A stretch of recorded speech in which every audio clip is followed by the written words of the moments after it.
안녕하십니까. 인문여행 작가 우동석입니다. 유럽을 나는 최고의 지름길 합스부르크 가문 이야기를 하고 있습니다. 자, 합스부르크 가문의 모토는 결혼 정책이죠. 남들은 전쟁을 하든지 말든지 우리는 결혼을 하겠다. 유럽의 역사가 왕조끼리 다툼의 역사이기 때문에 왕실끼리 결혼을 하면서 다른 나라의 국가를 이렇게 합병하는 그런 과정을 거치면서 합스부르크 왕조가 거대한 제국으로 커져나갑니다. 그래서 지난 시간에는 그 합스부르크 왕조의 하이라이트인 스페인 합스부르크의 카를 5세 그리고 펠리페 2세의 이야기까지 해봤습니다. 자, 스페인 왕조가 스페인을 통합을 한 카스티아의 이사벨 여왕, 그 다음에 아라곤의 페르디난드 2세에 의해서 스페인이 아주 거대 제국으로 이제 나는데 그 막내딸이요. 그 영국의 그 유명한 헨리 8세하고 결혼을 하게 됩니다. 이 튜더 왕조, 영국의 튜더 왕조 굉장히 유명하죠. 원래 헨리 8세가 이 까타린, 막내딸인 까타린하고 처음부터 결혼한 건 아니고요. 그 헨리 8세의 형님이 원래 왕이었고 그다음에 까타린하고 결혼을 했는데 1년 만에 형이 급사를 합니다. 그래서 형수인 까타린하고 헨리 8세하고 결혼을 하는데 헨리 8세는 굉장히 유명하죠. 카톨릭에서 영국을 성공회로 이제 바꿔버린 사람이죠. 이 주체할 수 없는 정력 때문에 와이프를 계속 이제 바꿔나가면서 6번이나 결혼을 한 사람이 이 헨리 8세입니다. 그러니까 이제 까타린하고 결혼을 했는데 뭐 아들을 낳았지만 아들도 많지 않고 그리고 이제 뭔가 마음에 안 들었어요. 그래서 로마 교황청에 결혼을 무효로 선언을 해달라 했는데 카톨릭은 한번 결혼하면 이혼을 할 수 없는 그런 조항이 있었습니다. 예전에. 그래서 그러면 나는 카톨릭을 안 하고 새로운 어떤 뭐 교리를 만들겠다 해서 성공회를 만듭니다. 그러니까 이건 뭐냐면 신교죠. 프로테스탄트. 카톨릭에 저항하는 프로테스탄트를 만듭니다. 그리고 나서 그의 몸종인 앤 볼린하고 결혼을 하게 되죠. 그 과정을 거치면서 6명의 부인을 두게 되는데 자, 앤 볼린하고 뭐 처음에 사이가 좋았지만 어떻게 되느냐. 앤 볼린도 실증이 났어요. 그래서 누명을 씌워서 목을 자릅니다. 자, 영국은 굉장히 후진국이었습니다. 그때까지만 해도. 지금 런던에 가면은 타워 브리지라고 아주 굉장히 멋있는 이렇게 탑이 2개 있고 가운데 이렇게 차들이 다니게 하는 이런 현수교죠. 이렇게 걸려있는. 당대 유럽에서는 가장 큰 그 현수교였는데 그 옆에 보면 이 타워 오브 런던이라고 있습니다. 자그마한 성인데요. 강 옆에, 댐즈강 옆에 만들어진 뭐 별 볼 일 없는, 볼품 없는 성이 있습니다. 그 성에서부터 이제 역사가 시작되는데 거기에서 앤 볼린을 이제 죽이게 되죠. 그러면서 이제 더욱더 성공회로 나가고 그러면서 이제 6명의 부인 중에 2명을 죽여요. 자, 근데 헨리 8세가 죽고 나서 그의 딸이 왕을 하게 되거든요. 메리 1세입니다. 메리 스튜어트. 그 여왕이 됩니다. 원래는 이제 아들이 헨리 8세의 아들 첫 번째 부인에서부터는 아들이 하나 있었는데 일찍 죽고 나서 그 메리 1세가 여왕이 되죠. 보통 우리 피에 메리라고 하는 그 무시무시한 그 여인입니다. 아버지가 어머니를 내쫓고 성공회로 바꿨기 때문에 이 여자분은 다시 카톨릭으로 돌리려고 하는 과정에서 많은 사람을 이렇게 죽이죠. 엄청나게 많은 사람을 죽입니다. 5년 재위하는 동안에 280명을 화형을 시킵니다. 그 유명한 종교재판에 의해서 마녀 사냥, 그 다음에 그 성공회의 성직자들을 불태워서 죽이는 그런 일을 벌입니다. 그래서 피에 메리라고 하는 별명을 붙이는데 근데 그의 남편이 누구냐면 자기 조카예요. 조카. 그 유명한 펠리페 2세가 되겠습니다. 아라마다의 무시무시한 그 함대를 갖고 있는 지구의 절반을 소유하고 있는 펠리페 2세하고 결혼하는데 11살이 많죠. 고모가 11살이 많습니다. 근데 결혼을 했는데 결혼하고 나니까 영국에서 반발이 굉장히 심했어요. 뭐 3천 명의 뭐 이렇게 반란군들이 막 오고 하니까 3년 만에 이제 와버리죠. 펠리페에서 와버립니다. 펠리페에서도 뭐 마찬가지로 굉장히 무시무시한 사람입니다. 캐톨릭이 아니면 안 된다. 예, 한 가지의 종교만 인정을 하고 또 정치의 통일은 종교의 통일이다 해서 사람들 무시무시한 그 종교 재판을 해 나간 사람인데 그 종교 재판 얘기를 잠시 해드리면 그 당시에 이건 메리 1세 시대죠. 메리 1세 시대 영국에서 그 성공의 주교를 화형시키는 그런 장면인데 지금 보면 굉장히 끔찍한 그런 내용인데요. 이 프로테스탄트라는 것은 전염병이나 마찬가지였어요, 옛날에. 그래서 그 프로테스탄트의 그 성인의 몸 일부를 뭐 성직자든 어떻게 됐든 그런 사람의 일부를 가져다가 사용을 하지 못하게. 이게 무슨 얘기냐면 카톨릭에서는 그 성인의 유해 일부를 가져다가 그걸로 이제 성물을 만들죠. 굉장히 중요한. 왜냐하면 가장 그 인간적으로 최고의 모범적인 생활을 했다고 여기는 사람들이 그 성인들이기 때문에 성인의 유해를 가져다가 이렇게 가져다 놓죠. 그런 거 지금 기독교 세계에서 최고의 보물들은 다 그런 식입니다. 성인들의 유해들이 다 있어요. 뭐 손가락이 됐든 뭐가 됐든. 그래서 이제 그 당시의 풍습으로 그 당시에 가장 이 보편적인 사형 방법의 화형입니다. 그래서 메리 여왕은 500명의 성직자를 쫓아내고 280명을 화형을 시키는데 그 스페인도 이제 종교 재판이 이제 무시무시했습니다. 처음에 시작은 뭐 이렇게 아주 거대하거나 아니면 이렇게 막 이렇게 요란스럽지 않았고요. 스페인을 통일하고 나서 유대인과 이슬람인들, 그러니까 유대인이 카톨릭으로 개종한 사람, 그리고 이슬람인인데 카톨릭으로 개종한 사람들을 순수하지 못하다 그래서 다 쫓아내거나 다 죽일 생각으로 처음에 이렇게 점잖게 시작했는데 16세기가 되면서 프로테스탄트가 등장하면서 프로테스탄트들을 화형을 시키는 그런 그 축제 행사로 만들어 버리죠. 특히 펠리페 2세 같은 경우에는 좀 독하게 했는데 그 당시에 그 도미니크 수도회의 그 수도사 중에 한 명이 이 종교 재판장이 되면서 법을 만듭니다. 그래서 350년 동안 무려 2만 5천 명이 화형을 당합니다. 2만 5천 명. 그리고 뭐 엄청난 사람이 쫓겨나가죠. 한 500만 명 정도 되는 사람이 쫓겨나고 하는 이런 무시무시한 일을 벌이는데 워낙 이제 그 화형 자체가 축제이다 보니까 왕족, 귀족, 그 다음에 주민들 모여서 뭐 아주 성대한 잔치를 하듯이 화형식을 했다고 합니다. 1552년도엔 5번이 있었는데 화형식이 그 중에 2번은 펠리페 2세, 그 유명한 펠리페 2세가 화형식을 주관을 했다고 합니다. 그래서 아주 뭐 굉장히 불행한 그 카톨릭의 역사인데 그 펠리페 2세 같은 경우에는 종교의 통일이 정치의 통일이다. 그리고 이제 프로테스탄트도 전쟁 많이 하고 프로테스탄트하고도 전쟁 많이 하고 오스만 터키하고도 전쟁을 많이 하고 하는 과정에서 이 순수 카톨릭만 이제 강조를 하게 되죠. 이게 이제 스페인이 망하게 되는 이제 원인이 되는 것 중에 하나가 되는 겁니다. 역대 그 제국의 큰 제국들, 오래간 제국들을 보면 문화의 다양성을 인정했습니다. 그러니까 종교의 다양성을 인정하고 뭐 여러 가지들을 이렇게 인정해서 같이 공존하면서 살았던 그런 제국들이 커졌는데 스페인은 그거를 안 하죠. 그리고 이제 더 중요한 건 스페인이 망하게 되는 그 중요한 계기는 남북 아메리카에서 금은보화가 엄청나게 들어오니까 이게 가만히 앉아 있어서 뭐 이렇게 그 해외 식민지에서부터 들어오는 게 너무 많았거든요. 그러니까 다른 일 아무것도 안 해도 되는 거예요. 그렇지 않은 나라들에서는 점점 이 기술이 발전해 나가고 산업혁명으로 갈 때 이제 공업 기술들을 굉장히 발전하는데 스페인은 가만히 앉아서 놀고 먹어도 되는 그런 상황들이 많이 벌어지게 되죠. 그래서 스페인이 점점 망해지는 거죠. 근데 적군을 너무 많이 만들었죠. 해외에서 싸우고 그다음 유럽 내에서 싸우고 하는 이런 과정 때문에 스페인이 결국은 이제 30년 종교전쟁 이후에 이류 국가로 전락을 하게 되는데 자, 메리가 죽고 나서 영국 잠시 살펴보면은요. 메리가 죽고 나서 그 유명한 엘리자베스 1세가 나옵니다. 그 메리 1세하고 엘리자베스 1세는 서로 앙숙이에요. 서로 굉장히 싫어했죠. 어머니가 다릅니다. 자, 헨리 8세의 첫 번째 부인이 까타린이고 그 사이에 난 사람이 이제 메리 1세고요.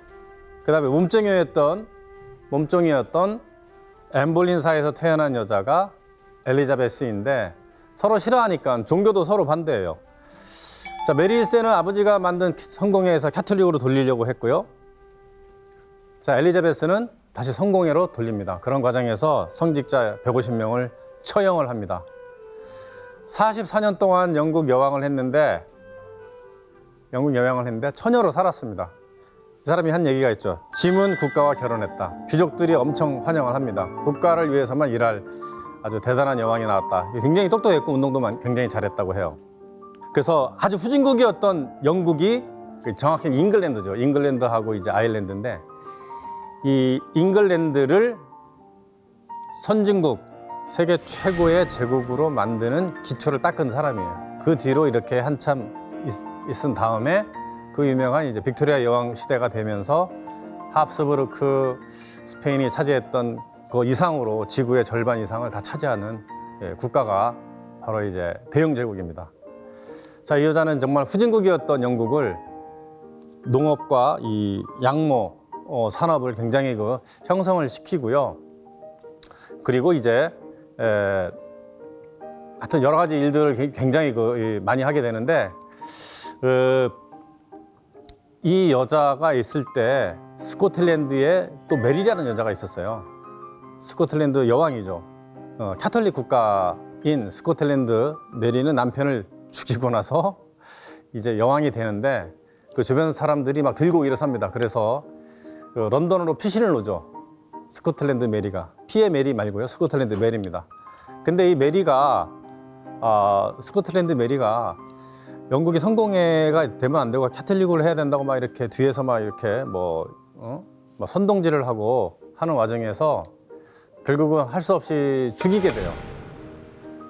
그러니까 엘리자베스 1세가 스코틀랜드의 메리를 죽입니다. 이것 때문에 스페인이 이제 들고 일어서게 되죠. 스페인이 군대를 보냅니다. 그러니까 잽도 안 되는 영국하고 스페인이 이제 해상에서 한판 맞붙게 되는데 이 초상화의 뒤쪽 면을 보면 저쪽 왼쪽하고 오른쪽에 그 함선들의 그림이 그려져 있습니다. 여기는 이제 영국의 함선이에요. 해적선들이죠.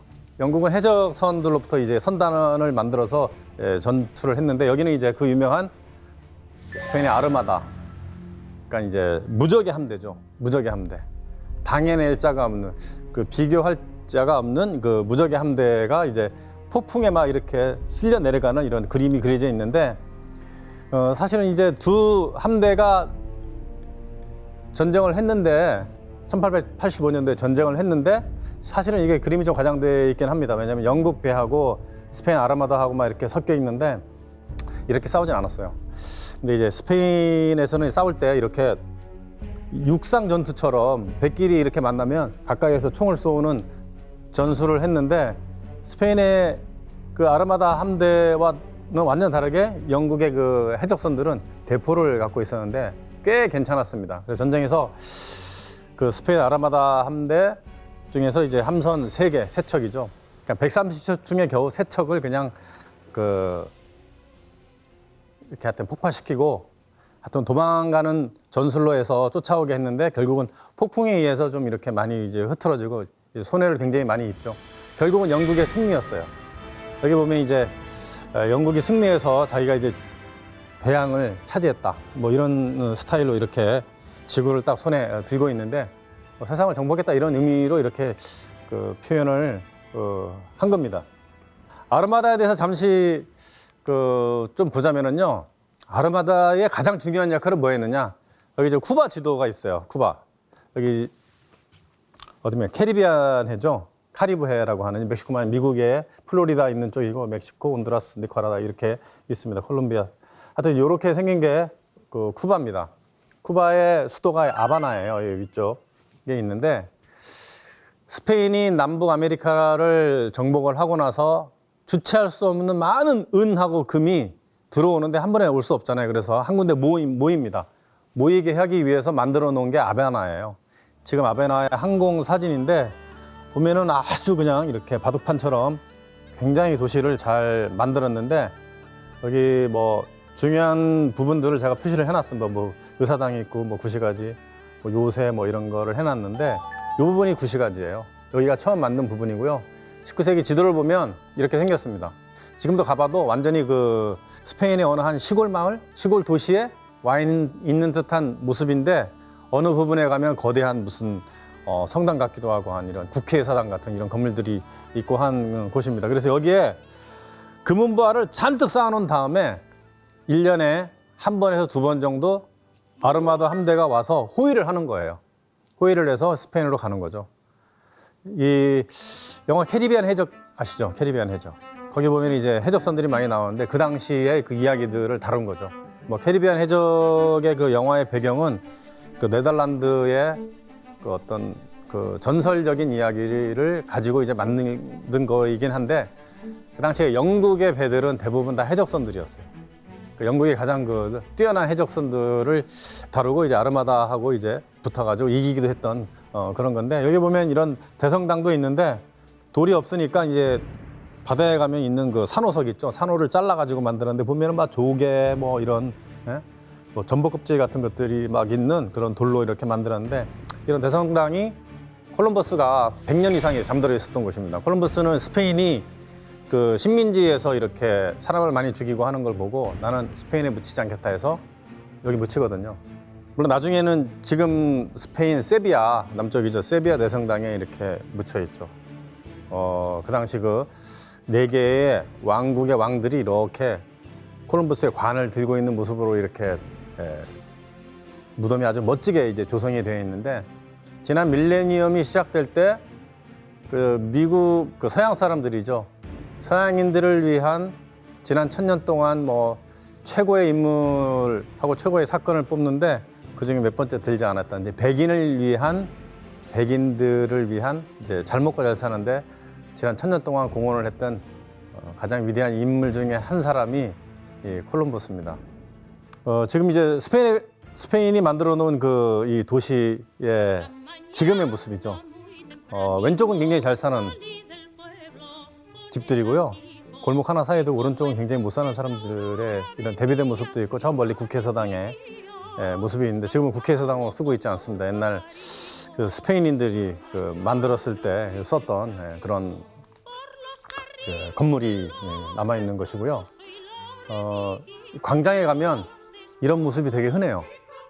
아주 굉장히 분위기 좋은 모습인데 그 쿠바 하면 부에나비스타 소셜 클럽이라고 되게 유명한 음악을 하는 사람들이 있습니다. 할아버지들인데 그 사람들이 은퇴해서 마치 하는 것처럼 길거리에 가면은 정말 아주 기가 막히게 노래를 하는 사람들이 있습니다. 주로 많이 듣는 노래가 가장 많이 듣는 노래죠. 가장 많이 듣는 노래가 관타나메라. 관타나메라 들어보셨죠?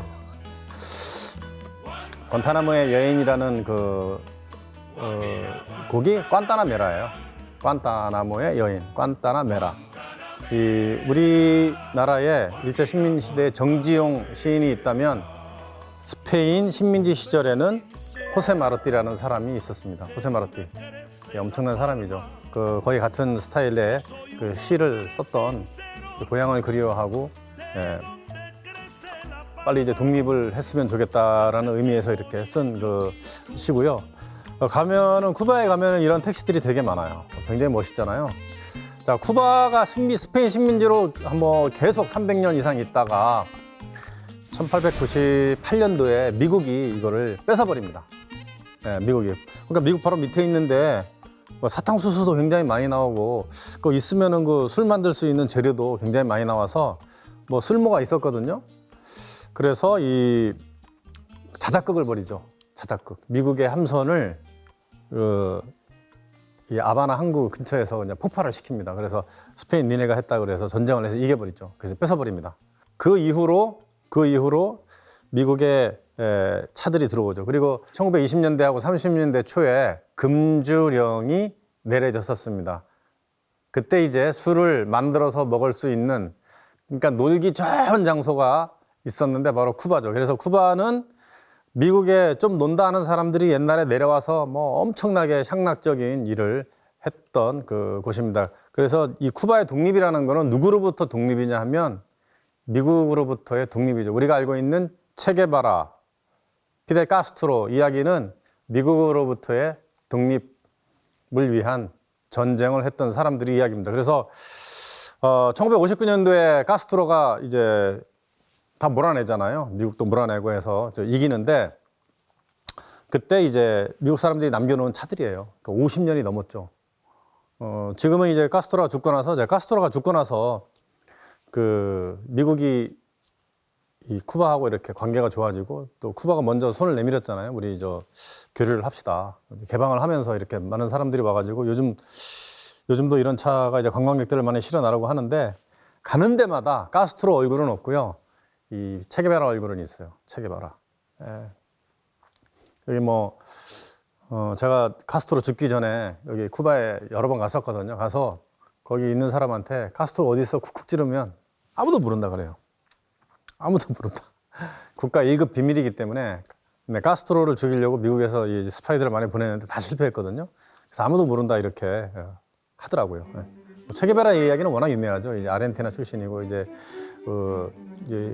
천식 환자이고 그래서 좋은 공기가 필요했던 사람이 그래서 오토바이 타고 여행하고 하다가 이렇게 운두라스라든가 니카라과 이런 데서 이제 미국이 폭격해가지고 사람 많이 죽는 것을 보고 라틴 아메리카의 독립을 위해서는 폭력적인 혁명이 필요하다 그래서 결국 멕시코에서 카스트로 만나고 의기투합해서 이제 하여튼 성공을 해서 쿠바를 아주 해방을 시켜버리고 그 라틴 아메리카는 지금도 사람 위에 사람이 있고 사람 밑에 사람이 있는 그러니까 완전히 그 계층이 분리된 그런 시스템 속에서 사는데 그걸 없애버렸어요.